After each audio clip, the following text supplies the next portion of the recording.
I've good. got his number. You got his number? Yeah. Okay, good deal. I'm going to turn this little guy off. Thought what I'd do is he'd be great. He can just go off and tell all sorts of stories. Good. And we can bounce stuff off him. But I had a neat little story I just thought of that would be a fun way to introduce him. Sure. And have talk about his relationship with Don Nelson, because that's how he got into the NBA was as Nelson's assistant. Yeah. Yeah, he's good. I like him. He's a good guy. He kind of says it as it is. He's about, I guess Gary's about 67, maybe 68. Okay. He's about 4 or 5 years older than me, so he's about 60. He might even be 70. He looks good. He does. He's a former college player, played at St. John's. Oh. And so there's he and Mullen are tight, he and Nelson are tight. It's amazing how basketball, once you get into it, it's a little fraternity, just like every other business. Oh, good. Yeah, oh yeah. Yeah, I wanted to also bring up, apparently some Russian company bought the Brooklyn Nets and Barclay Center for $1.6 billion. Yeah, hey, listen, why not? Here's his take on that. Yeah, yeah. And Darren's going to try to get us Wayne Trebet. Remember him? Sure, yeah. So is he ready for us now? I would assume so. I mean, can... when you get him, ask him if he can just stay put, because Gary, he's like me. He's always moving around. And when you get him on the phone, if you're on a cell phone. It's a cell phone number, Yeah, okay. Unfortunately, yeah. All right. Yeah. We can actually ask him if he's got a landline. He probably, he's an older guy. Older guys usually do. And then we'll just call him back on the landline. See, his cell phone, usually the quality's pretty good. I mean, I've heard him enough times. So he may be out and about, though, because he's like always. But he knows we're calling at 2:30. Yeah, 2:30, I told him. He should be answering. Hello. Gary? Ed? It is Edward Brown and Bruce McGowan. Hey, Gary, what's happening, man? Holy mackerel. Hello, fellas. Good to have you with us. Are you at home right now? Yeah. Hey, I want to ask you, the cell phone sounds great. Can you do me a favor? You guys if you need to, you can call me. I'll walk in my office. Oh, that'd be great. That'd be great. And you can call me on that. It might even be better. That's better, yeah. Yeah. What's that number? Hey, listen, in this day and age, and the giant that I am, walking in the room and I'll look up the number. Yeah, there you go. Isn't that funny? We hardly ever use our what we call our landlines anymore. We've got that Comcast triple play. I've got the same thing. Same thing. So the only reason we have it is just to complete the package, but we never use it. Well, it's good to have it if your cell coverage goes down in an emergency. Yeah. That's true. You know what was interesting today? Yeah. My son Greg just flew home from St. John's, and we were just talking out in the kitchen, and I did the 95.7 radio show, and they did the same thing. I gave them the house phone, so they called me on that. There you go. Yeah, if you have 2 tin cans and a string, we can do that too. Oh, we can do that too. Remember that? I remember those things. Yep. 925 925 406 406 4708. 4708. Okay, we're going to call you right back. All right. Okay. Thanks, Ed. Yeah, that's great. Garry St Jean, right? Garry St Jean. All right. Sounds like a really nice guy. Yeah, he is a good guy. Yeah. He's the pre and post game host on the Warriors, as you know. Yeah, Greg Papa. Right. Yeah. Exactly. Hello. Hello. All set. All There we right. go, there we Okay, go. so the way we do this is Bruce and I do just a quick 2-minute interlude where we're going to say you're going to be coming on in the next segment. I save the file and then we're going to introduce you, okay? Okay. All right. Ready, Bruce? Yeah. There we go. Welcome. You're listening to Sports Econ 101, the show where we discuss sports topics from a business perspective. I'm your host, Edward Brown, along with my co-host, Bruce McGowan, longtime sports radio personality. Today's show is going to be really special because who is our guest today? Oh, we got a long time, I guess you call him a basketball lifer. He's a former coach, a former general manager, has worked with the Warriors, worked with the Sacramento Kings, worked with the Milwaukee Bucks, Garry St Jean. And he's doing some television work now with the Warriors, so he's worn a lot of different hats, and he's a great storyteller. Yeah, lucky guy going being with the Warriors. Yeah, Exciting team. hooked into a good thing right now. Very good. Okay. At each commercial break, we're going to ask a trivia question, sports trivia question, where the first email with the correct answer is going to win a free vacation to the Lighthouse Resort and Marina, located about 1 hour northeast of San Francisco. And those vacations are free. Their only request is a $75 cleaning fee to cover the housekeeping expenses. Check them out at lighthouseresortandmarina.com. And today's trivia theme, I'm going to give you kind of a general hint. And Gary can make an attempt to answer some of these questions yeah, too. when we get Gary on next... or Saint, as we like to call it. Saint, okay. Yeah, there you go. When we get Gary on in the next segment, we'll let him answer after we go to a commercial right. break, though. Okay. Yes. And it's general trivia. Okay. So we're gonna do that. Good, okay. And one of the things when we get Gary on, I want to ask him is apparently some Russian company bought the Brooklyn Nets and Barclay Center. Wow. Each for about 800-something million. Ooh. So I wanted to get his take on what it's going to be like to have a Russian team, a Russian company. Hey, listen, the NBA is big business globally now. Yep. It is a global concern. Very good. Okay. Yeah. So this segment of Sports Econ 101 is sponsored by Pacific Private Money, providing mortgage investments that are currently yielding still over 8%. Wow. They've been doing that for over 2 years now. Wow. Secured by Bay Area real estate. They don't have any bad loans in the portfolio. Got to check them out. It doesn't get any more conservative than that. You can reach them at pacificprivatemoney.com and listen to Sports Econ 101 on Sports Byline USA, TuneIn Radio, iHeartRadio, etc., etc. And don't touch that dial because you're listening to Sports Econ 101, and we'll be right back. All right, so that's our little 2-minute interlude. I'm going to save the file, and then we'll introduce you. And Gary, you can talk for as long as you want and get into any stories, and we can just go off on all sorts of tangents about hoops.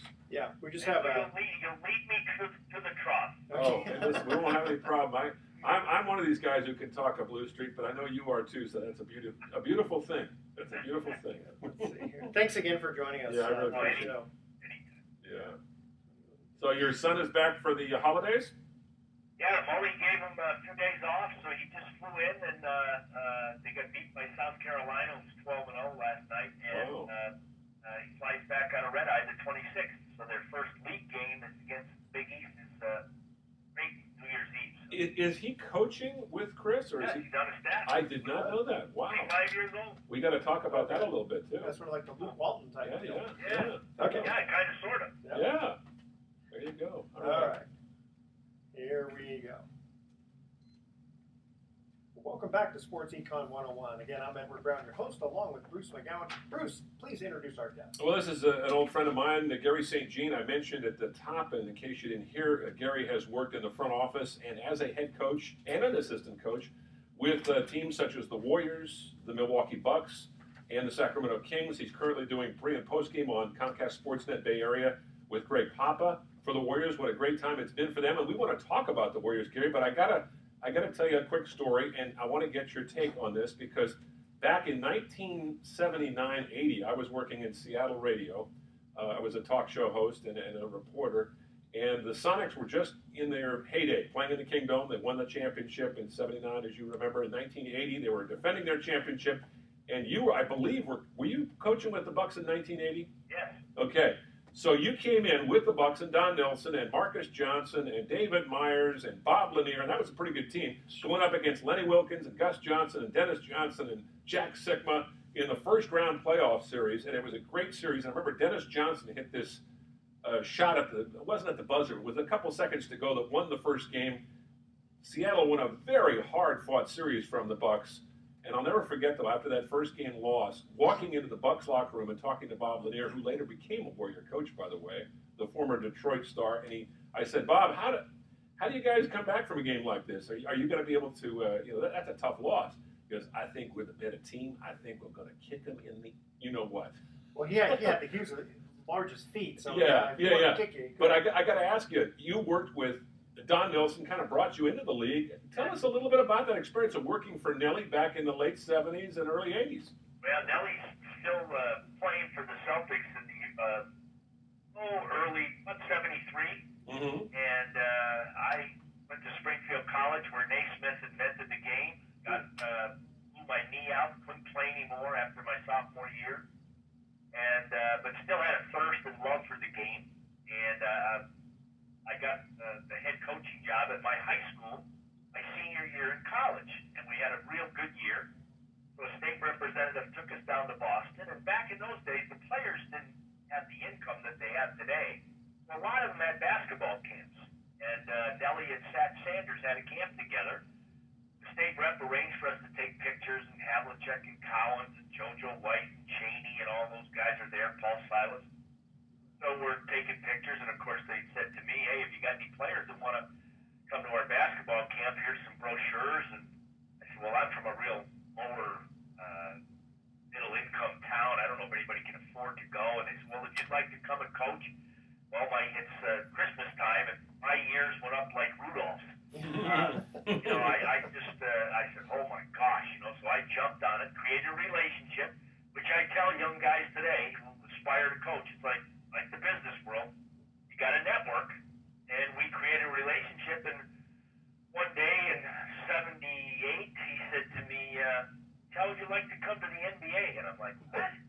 I'm a bachelor, thinking I got the greatest high school job in the world, and off I went to Milwaukee, and started as a scout, college scout, pro scout, and I was sitting on the bench during an exhibition season that year, and Earl Strom, the great old ref, so Rinelli said, who's the new guy on your staff? He said, well, that's our new scout. He said, well, you have to be a coach. You have to have a title of a coach. Well, the next day, Nelly made me a coach. Wow. That was the start of it. Wow. I had a great run with him. Dave, you knew him really well. He was special, and we had a great run in Milwaukee. I mean, the only problem was Dr. J, Larry Bird, and Magic in those three other cities. Yeah. Got to the conference finals 2 of the 6 years I was there. And as you said, great players. And I'm forever indebted to Nelly. As soon as you got the name coach, did you ask him for a raise? No, I'd go get his coffee, whatever the heck. I was there playing Pac-Man with him. I mean, Nelly was a different guy off the court. I mean, he loved action. If you were going to play golf, you had to bet on the putt or whatever. We'd go to the baseball game and play the dollar game at the old county stadium in Milwaukee. I could go on and on and on. So it was really a great start to my career. And then, of course, he had a great run out here on the West Coast with the Warriors, with those Run TMC teams. And that was some fun times. It all kind of fell apart when Chris Webber showed up, unfortunately. Yet Webber had a good career after that. But what a fun time that was, and that was a long time ago. Well, it is, and Dave, that was '89, and I got to share with you guys that's the flexibility that Nelly had. He had a great mind for the game. We were a great defensive team in Milwaukee. And lo and behold, we come out there and we can see that we don't have real good power forward or a center. We had these young guys that could really get up and down the floor, and he was always intrigued by Doug Moe and the Denver Nuggets. So we really went to a motion or a passing game, and I got to fast forward, guys, and that's exactly the way majority of teams are trying to play right now in the NBA. We had Timmy and Mitch and Mully. Other teams, other players would come up during a free throw to Mully and say, hey, tell Nelly, I'm a free agent and I'd love to come and play there next year. That's how much of a positive experience it was. We didn't, we got to the second round of the playoffs a couple times, but we didn't have the big guys then, and we had Manu, those kind of guys, but that's back when there were some big, powerful centers like Olajuwon and Robinson and all of those guys. But boy, those were great, great years. The fans were just like they are now. They loved their team. They were fabulous, and that obviously was before the building was renovated. It was a much smaller crowd. But boy, the Warrior fans back then and now are as good as anywhere in the NBA. I always thought that it was a good idea to, have these guys run sprints. Like the movie Coach Carter. Where you say basically, listen, you're going to play for 48 minutes, and the other team's going to get tired, and the fatigue is going to show. But you don't see too many guys like Kevin Johnson anymore who used to play all 48 minutes many times. Yeah, and what's interesting is some coaches will say, line up, we're going to run, suicide thing where you go up and down the court. Other guys would say, hey, we're going to do fast break drills. We're going to do something relative. We're going to be a great running team. You've got to be in great shape. That's something that has to happen. And a guy like Chris Mullin, he was in unbelievable shape, and Mitch got in great shape. Of course, Timmy, he could go against anybody. So they led the parade, and we had some other great guys. Rod Higgins and old Tommy Tolbert, who was at KNBR, all the other guys back then, and they had a chemistry that was a lot like this Warrior team. We had good guys. We didn't have to coach discipline. it was just a great atmosphere. Sharunas Marcellonis, and that it just made for special times. Yeah, I got to ask you about Chris Mullin. You mentioned him, and he had a relationship in the front office with the Warriors after his playing days were over. Also with the Sacramento Kings, but he went back to his roots, to St. John and Johns University in New York. And interestingly enough, your son is working as one of his assistants at St. John's. Well, this is how small the basketball world is, fellas. My son Greg was born when Mitch and Mully were playing with the Warriors, so they knew him when he was an infant. And over the years, Greg just loved those guys, and they were terrific to him. And Mully was after his tenure in the front office with the Warriors, was in a consultant kind of role with Pete Alessandro up in Sacramento. And, there was a thought that he was going to coach up there, but it wasn't at the right time. And the university, after making a coaching change when Steve Lavin left, they invited him to come back. And how do you say no to Louis Carnesecca and the great tradition? I mean, he's the greatest player that ever played there. And again, Greg had a relationship with him because he was doing some player development work up there with the Kings and doing a lot of video work. And Mully said, "Hey, I want you to come with me," kind of like Nelly with me.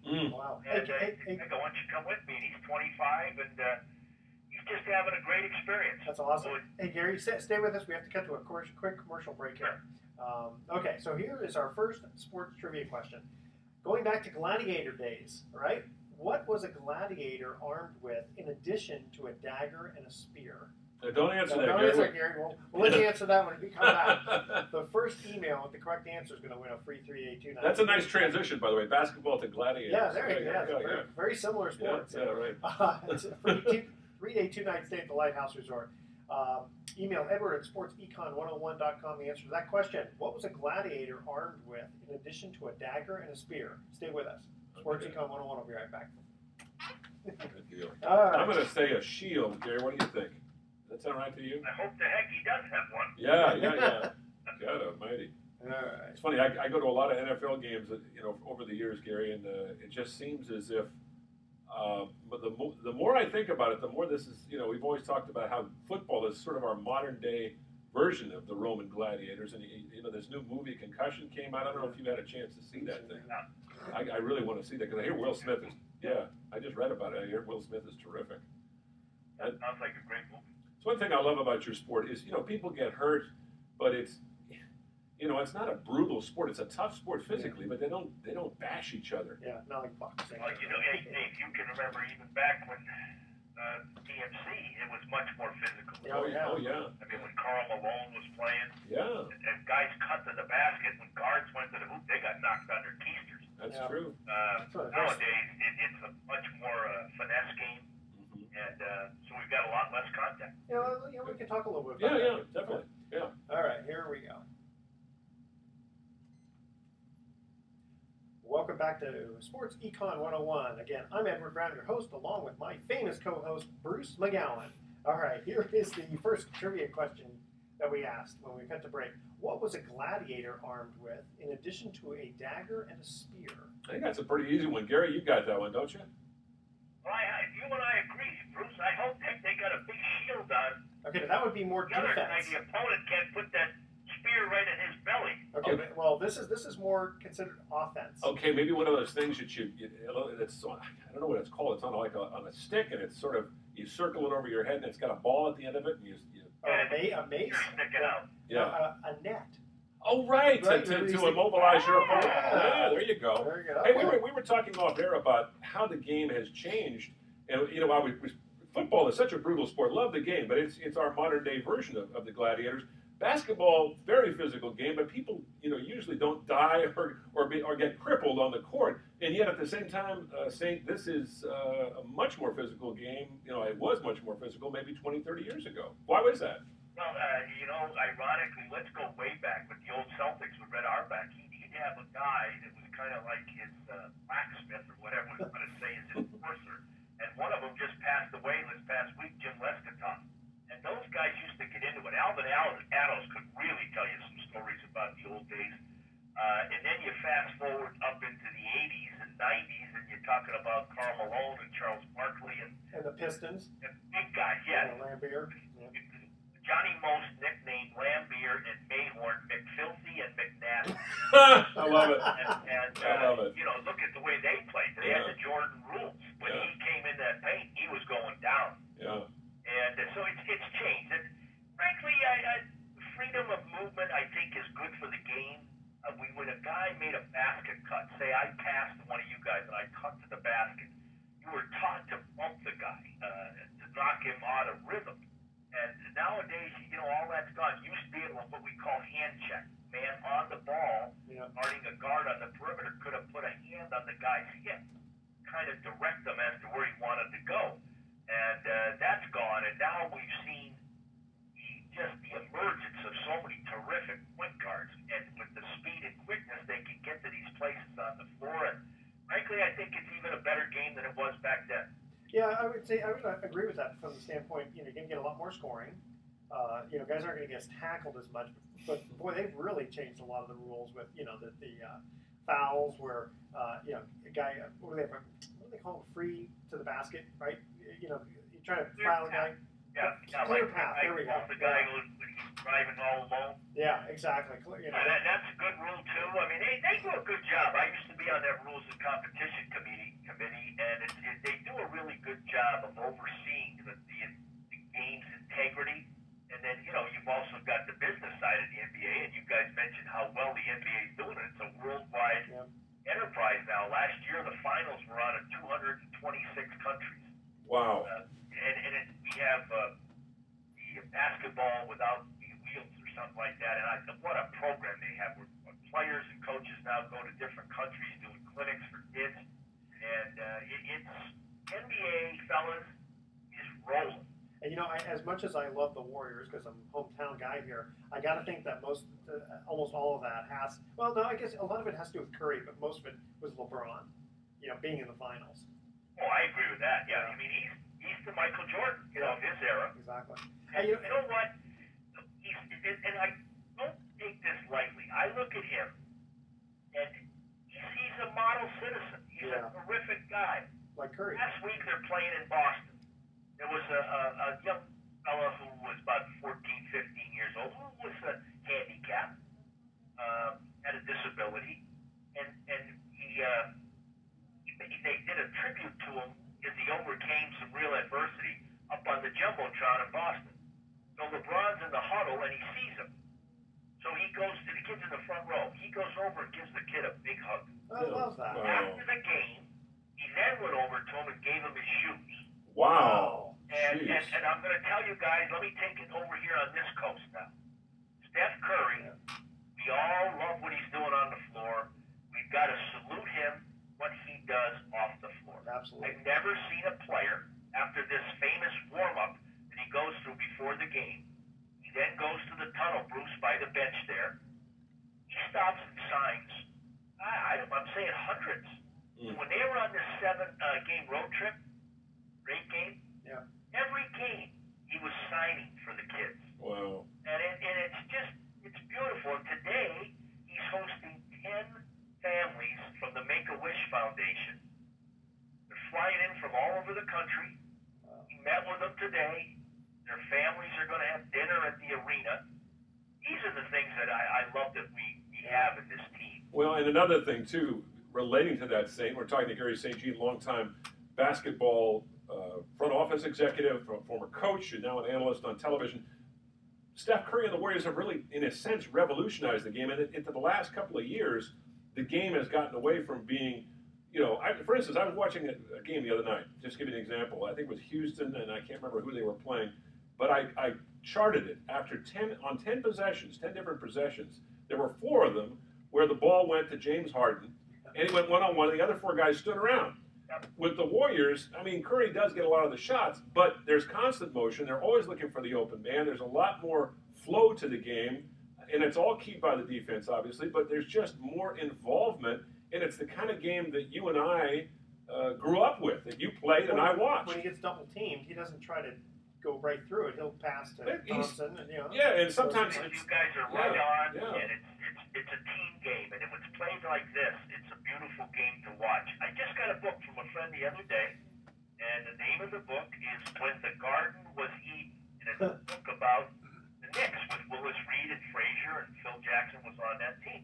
They played beautiful basketball back in the early 70s. And the way the Warriors are playing, the biggest compliment you can give them is that other teams are trying to emulate this style. Yeah. Raymond Green is now what we call a point power forward. He has guard skills, but playing the power forward position. And what people are doing now is we don't see Karl Malone, Barclay, and that kind of a player at the power forward spot. We're seeing a guy that can make threes now, who's versatile, and Draymond is really the heart of this team. I love his defense, his rebounding, his desire, his passing skills.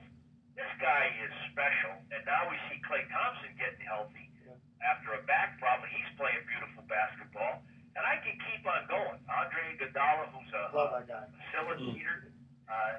This team is really, really special. And you guys are right about watching them just move the basketball. There's nobody in the league that plays at this level. And probably even more remarkable is the fact they're being led right now by the interim coach who's only 35, Bill Walton's son, Luke Walton, while Steve Kerr rehabs a very serious back injury that required surgery. And he had some problems with some major headaches. I guess he was out on the court with the team the other day because Luke had to take a day off because he had some sort of a virus. But that is a great story in itself. I mean, Steve Kerr, who had never had any head coaching experience, a great player, comes in his first year, they win a championship. The next year, he can't coach, and his assistant takes the team to 24 straight wins. Unbelievable. It's an amazing story. It really is. What we were talking about with the team, all this style of play was all brought in by Steve Kerr. And he had a taste of that. He took a good coach has to be himself, but he takes a little bit from everybody along the way down the road. He took a lot from Phil Jackson. He obviously took a lot from Popovich, Cotton Fitzsimmons. He played for Lenny Wilkins. And first, Steve Kerr's a great guy. And he had this thought process, and they were doing it down in Phoenix when he was GM down there. When Alvin Gentry was the coach, they were playing like the Warriors are playing now. And on the defensive end, they've got some really terrific pieces now. When you look at Big Bogues, the job he's doing at the center position, the emergence of Festus Ezeli, and I would say to you guys that the Warriors have what I call 5 upper echelon defenders, because when you take Bogues and you take Draymond and you take Iguodala and you take Thompson, those guys are really, really good defensively, but you have to do it as a team. And so with that said, they've got it at both ends. What does the defense, the quality defense, lead to? It gets them in the open floor, and that's where they just really shine. So it's really great stuff. It is indeed. It is so much fun to watch, and I know Edward's a huge fan. I'm lucky enough to go out to a lot of games as a reporter. One of the things I've noticed, too, is just when you walk into that Warrior locker room, it's very crowded. There's a lot of international media there, too. But you talk to the guys, and they all have a sense of calm. I've never seen this in a sports team. And I take that back. 49ers back in the 80s were kind of like that. They were very much like that with Montana. And to a certain degree, the Oakland A's in the late 1980s when they had Ricky Henderson and Tony La Russa and Dennis Eckersley were like that. But it's a rare quality, Saint, isn't it? It really is. And they've got an inner confidence. They're not cocky. But one of the great traits about this team is they love to compete. You give them any kind of a challenge, they're ready. And they're accountable to each other. And they don't want to let each other down. So when they're going to a game, they're not going to, just come in and say, just another game. They love to get after it. And when you got a team like that, that has pride, that defends every night, that shares the ball on offense, you're going to put a lot of W's in that left column. Garry, stay with us. We're having fun with you, okay? We got to get to another commercial break here. What Ivy League football team once lost an NCAA record 44 straight games? Ooh. The first email with the correct answer was a free 3-day, 2-night stay. Gary might know that because he's from the East Coast. Okay. Yeah. So don't answer it now, though. Stay with us. You're listening to Sports Econ 101. We're going to be right back. Okay, now one thing I'm going to say, and you guys are going to kill me for it, is personally, the thing that I love the team, but Andrew Bogut drives me bananas. Every time he touches the ball, I get nervous. I really do, because he's got kind of butterfingers, you know? I mean, he definitely played well the last couple of games. Yeah, you know what? He's a great shot blocker on and off the ball. Yeah. He's a good rebounder. He doesn't score. He had an elbow issue, and he doesn't feel good shooting the ball. He's a real willing passer. Yes. And he's one of the best passing big guys in the entire league. Is he going to play tonight, St? Because I know he's got this back issue. He's got the back issue, yeah. right? He's going to be a game-time decision. And, you know, Harrison, who we haven't talked about, Yeah. he's going to be out. I think they're going to give him till Monday against the Kings. But Livingston's going to be. I'd love to see. Yeah, I'd love to see. As much as I know Barnes wants to get back out there, I'd love to see him take another week off, because I know what a high ankle sprain and a bone bruise in an NBA play. Remember what happened to Curry the first couple of years? Well, and Clay a few games ago, man, that's. But that was a minor one. I know. You know? That's yeah. He came back. Well, that's what happens when you're in your 20s. Yeah. Have you guys, either one of you guys, ever had an ankle sprain before? Oh my gosh, I had one. I was playing pickup, right? Jumped up, landed on a guy's foot, and completely turned my ankle. I wish I would have broken it, but I didn't. I tore all the ligaments, tendons, and cartilage. Ouch. I was on crutches for 2 weeks with an ace bandage, but because it was too swollen. Then on a full cast for 6 weeks and a soft cast for a year. No, mine wasn't nearly that bad. You had one when you're playing? Sure. Everybody has. Yeah. You know what? I'm sure you guys are the same.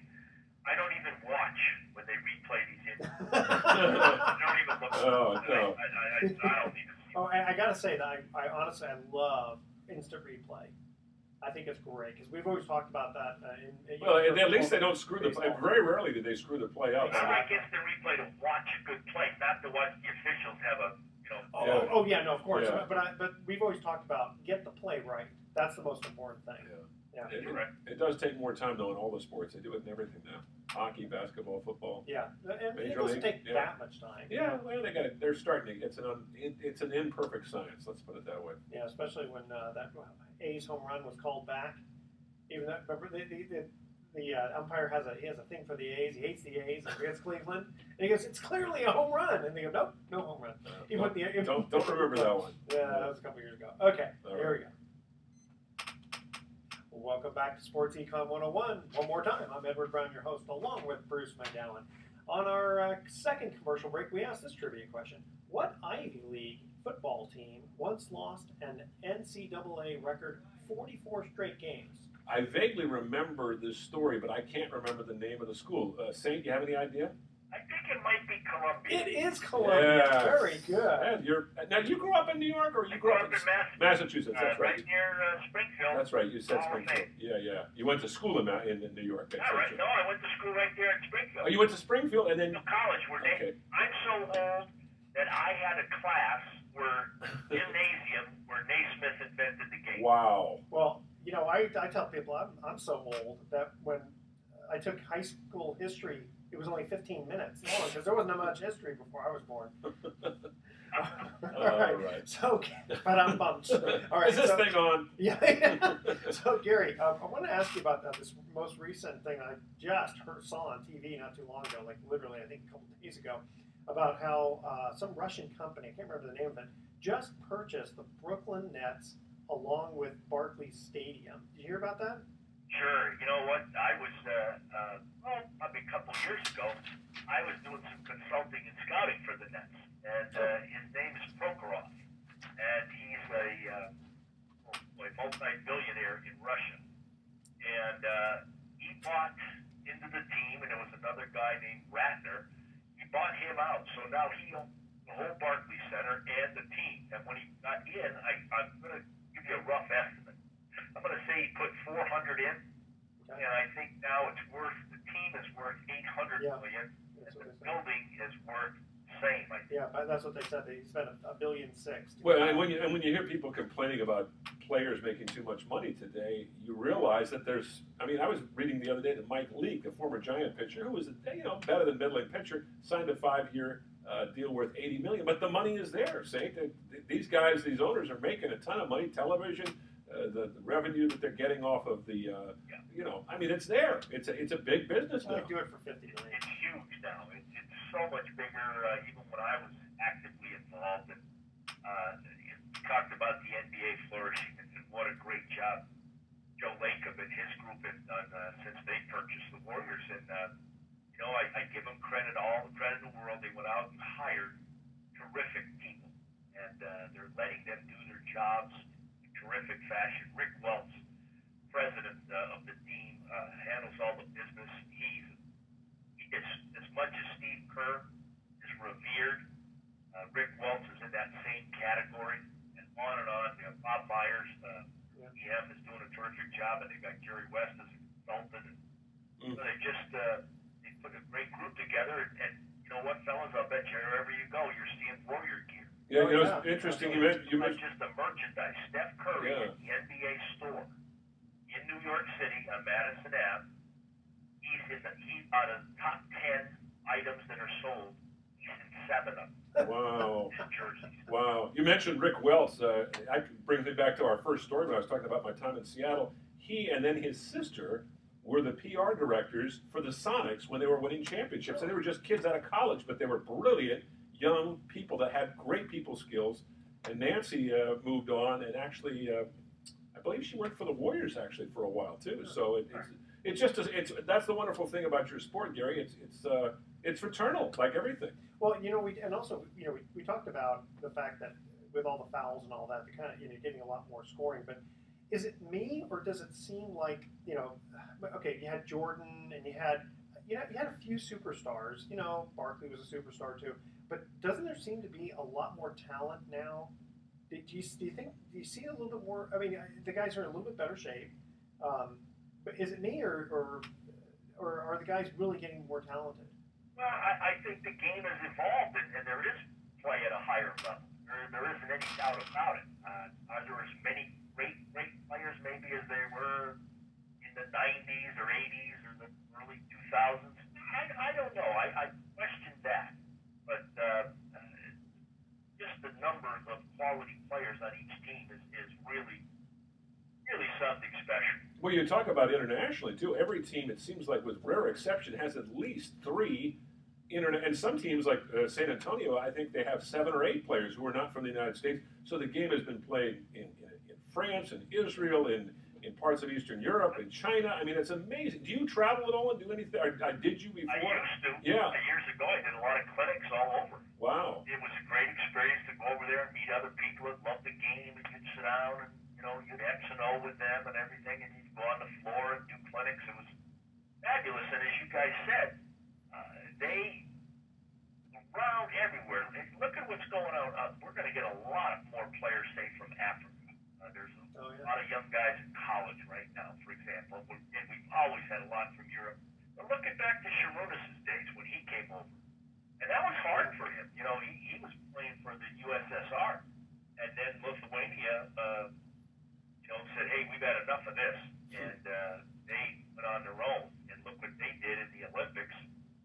He was with Sabonis back then, but he was one of the first guys. And then we see you guys brought up France. I mean, look what's going on there. Tony Parker, Toon, Diaw.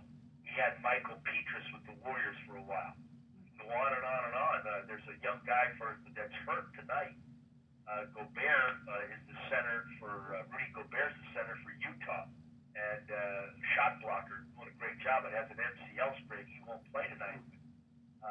In Spain, quality of play over there is terrific. How about that kid from Greece that was playing the other night for Milwaukee, about 6'11", 220? I can't even pronounce his name. It's Adekupo. Oh yeah, Adekupo. I got to tell you guys, he is so long, and he is so young. He is going to be great. 21 years old. Where's he come from? Going to be terrific. Greece. Yeah, I mean, the Warriors met their match. Milwaukee beat them, snapped their streak. Then they almost beat them, which I thought would have been a bigger win because the Warriors, when they were beaten, were at the end of a long road trip. Their legs were shot. This game, they were prepared, but Jason Kidd had the Bucks so well prepared for that game and so familiar. They led almost the entire game in that one, and the Warriors had Jason's Kidd, great player, most an Oakland fella, and he's done a great job coaching there. Kind of like Steve Kerr. I mean, he just went right into it, and he's done a really terrific job there. He's got a lot of length on that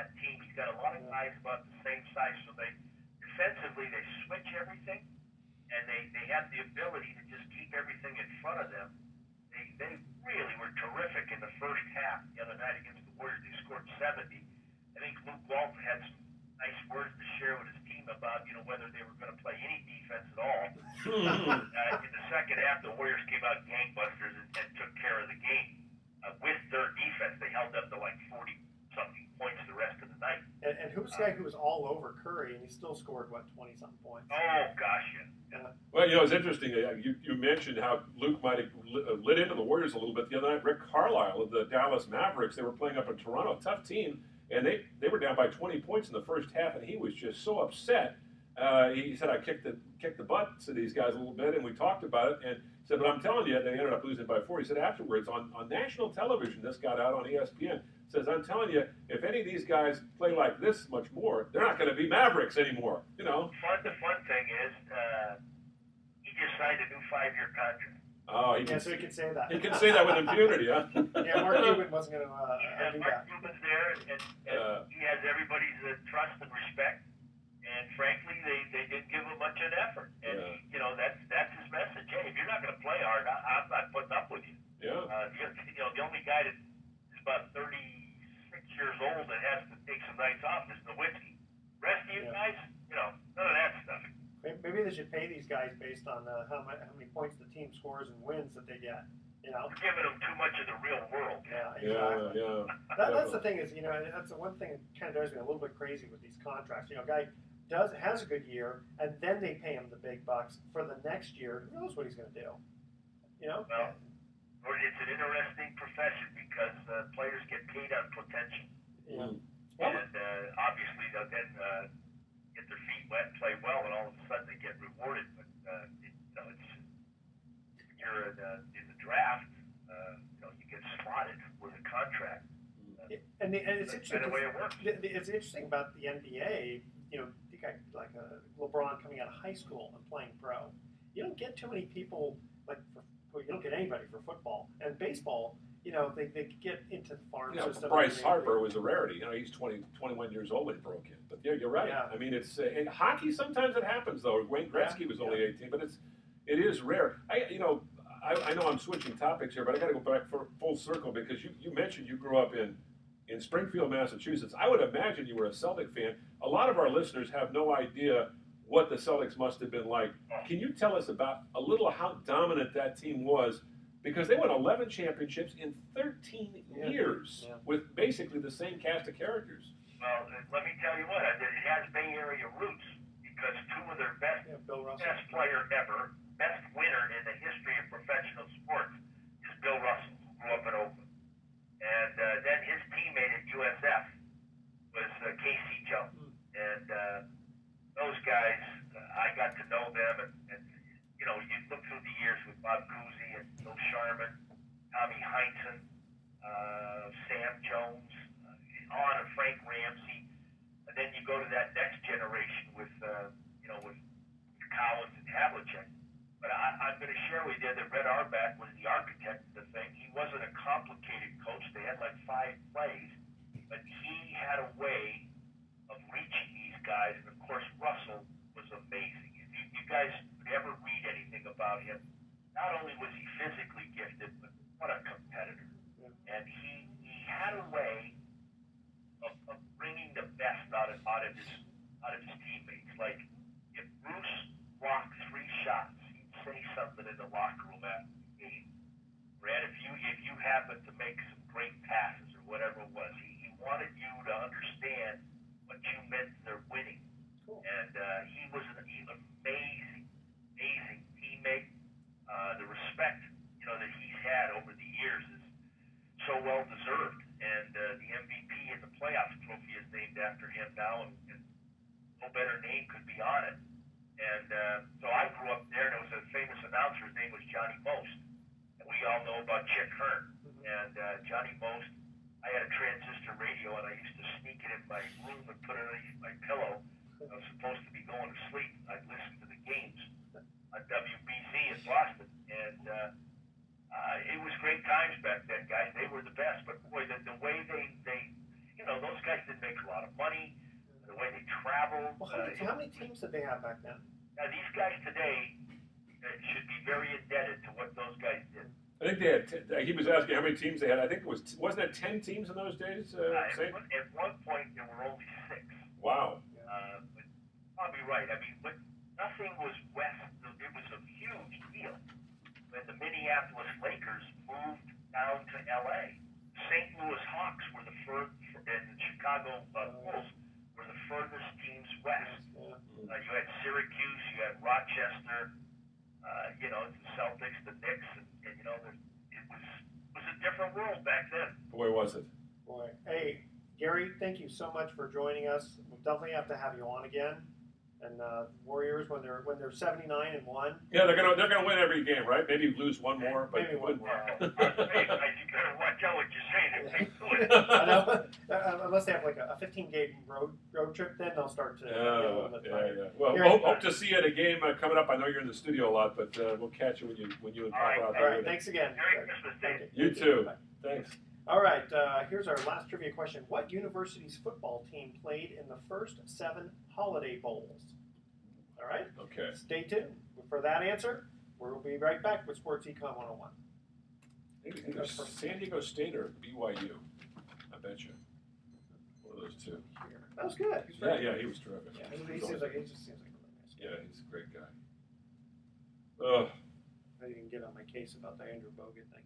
Oh, No, yeah. I'm serious. Well, he's just not a scorer. He never has I don't been. care about him scoring, but it's just like when he gets the ball, it gets stolen away from him. He's got a little bit better, I yeah, gotta say. he's a defender. He's a rebounder. That's basically what he does. I did like the pass between his legs. That was pretty cool. Yeah, but the problem with him is, he is just, he's at that point. He's 33. He's injury prone. Yeah. They're lucky to have Festus Ezeli. They're really lucky. Yeah, he's how old is he? He's only 24. Yeah, he's done a lot of work. Oh yeah, he does. But if you saw what he was like, I mean, he didn't even play. He never played before. For an entire season. Yeah, he was on the bench. I mean, but no, he never even played until he was about 16 or 17. Yeah. No, he's a really smart guy though. He graduated from college at the age of I think 20. Something like, or even younger than that. I think. 19. He's an extremely smart kid. His dad is. I'm not sure which African country. If it's Nigeria or Kenya. No, I think it's Nigeria. I think it is Nigeria. Yeah, pretty sure because Ezeli sounds like a Nigerian name, not a Kenyan name. You're African. Oh yeah, I got one of my buddies. I grew up with a guy, an exchange student from Kenya. Oh, so yeah. All right, here we go. Welcome back to Sports Econ 101. Last time for today, I'm Edward Gardner, host along with Bruce McGowan. When we cut to the last commercial break, we asked this trivia question. What university's football team played in the first 7 Holiday Bowls? It's either BYU or San Diego State. You gotta pick one. I'll go with San Diego State. No, you should have called BYU. BYU. Oh, well, jeez. I was close. You were close. That's right. Close, You had a 50-50 shot on there that you one. go. Oh, my. All right. Any last words? That was great having Gary on. I was just going to say, as far as the Warriors go out here on the West Coast, we are singularly fortunate to not only watch the best team in the NBA, because they have depth, they have great coaching, they have great players, but they have the talent that I think is going to be around for a number of years. And why would you want to leave a winning program to make a little bit more money somewhere else when you could, play with them? The thing that in sports we seem to forget, you want to make as much money as possible, but the most important thing is to win. That's why you play the games. You want to win. You're competitive. And I think your best chance of winning right now, if you're an NBA player, is to come to Northern California and play for the Warriors. Yeah. I mean, whether you're going to make, $3 million a year or $2.5 million a year, or $10 million a year. How about Kevin Durant? I mean, he may come to the Warriors next year from Oklahoma City. It's quite possible. Well, he's made a lot of money too, so he can, And he's only like 26 years old. Jeez. Well, it's like LeBron wanting to go back to Cleveland, his roots, to bring a championship home. Yeah, I mean, he's already got all the money he needs. Now I think about LeBron, though, 4 title appearances in a row. They won 2 and lost 2. That's an amazing story in this day and age. I mean, we talked about Russell before, but again, there were a lot fewer teams in those days. Yeah, and apparently this last one really hurt. So he's got a vengeance. Yeah. All right, here's our thoughts for the day. It's important that your inside character is bigger than your outside persona. Mm. I like that. Like that? And a sports car with a lawnmower engine won't work. That's for sure. That is for darn sure. All right, I'm going to try to figure that one out. Yeah. And who said that, by the way? Well, I just said it, but Okay. I It's, can't remember who put where you got it? I got It was in your memory bank somewhere. Somewhere, Yeah. And every game is an opportunity to measure yourself against your own potential. Oh, yeah, I like that. I've Those are heard, good Christmas words to go to. I've heard right? that one before too. That's a good one. All right, Yeah. stay tuned. Okay, folks, tune in next week to Sports Econ 101. We're going to be discussing sports topics from a business perspective, giving away more free vacations for answering sports trivia questions. Thanks for listening. On behalf of our team, I'm your host, Edward Brown. We'll see you next week. Good night, America. So long. All right. Good deal. Good job. Yeah, that was good. Yeah. Jason Richardson. Next week? No, Never know. after the holidays. Okay. He definitely wants to come on. I talked to